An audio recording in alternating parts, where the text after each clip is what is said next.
হযরত ইব্রাহিম আলাইহিস সালাম ওনাকে মালাকুল মউত আজরাইল আসছে, আয়েশা বলছে আপনার জান কবজ করতে চাই, আপনি অনুমতি দেন। হাদিসের মধ্যে আছে প্রত্যেক নবীকে মৃত্যুর পূর্বে মালাকুল মউত জানায়, অনুমতি চায়। অনুমতি না নিয়ে কোন নবীর জান কবজ করা হয় নাই।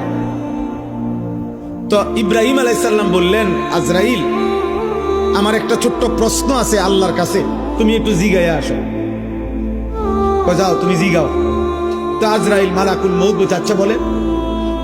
তো তুমি গিয়া বলবা আল্লাহর কাছে, আয়াকবিজুল খলিল রুহা খলিলিহি, আল্লাহকে জিজ্ঞাসা করবা গিয়া যে ইব্রাহিম জানতে চাইছে কোন বন্ধু কি বন্ধুর জান কবজ করে? বন্ধু বুঝি বন্ধুরে মেরে লায়? আমি না আপনার বন্ধু? ইব্রাহিম আলাইহিস সালাম কার বন্ধু? কথা বলে না, আল্লাহর বন্ধু কিনা? তো ইব্রাহিম আলাইহিস সালাম বলতেছে যাও গিয়া জিগাও কি বন্ধু এটা, বন্ধু বন্ধুরে মারতে কয়? বন্ধু বুঝি বন্ধুর জান কবজ করে?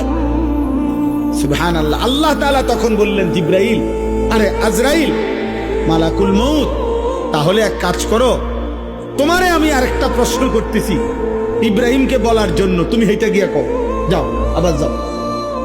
তো মালাকুল মউত এসে এবার ইব্রাহিম আলাইহিস সালামকে বললেন, আপনার কথার জবাবে আল্লাহ তাআলা একটা প্রশ্ন করছেন, আপনি এটার উত্তর দেন।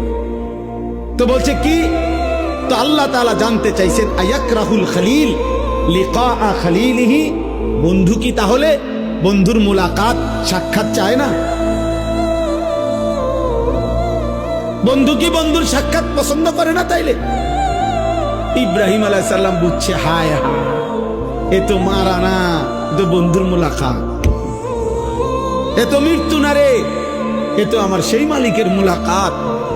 পুরাটা জীবন আমি যার জন্য পরীক্ষা দিছি, যার জন্য আমি নমরুদের আগুনের কুণ্ডলিতে পড়লাম, যার জন্য আমার জীবনটা নবীদের মধ্যে সবচেয়ে বেশি অঞ্চল ছাড়ছে, হিজরত করছেন, এলাকা ছাড়ছে বেশি ইব্রাহিম আলাইহিস সালাম। তো সে তো বন্ধুর মুলাকাত।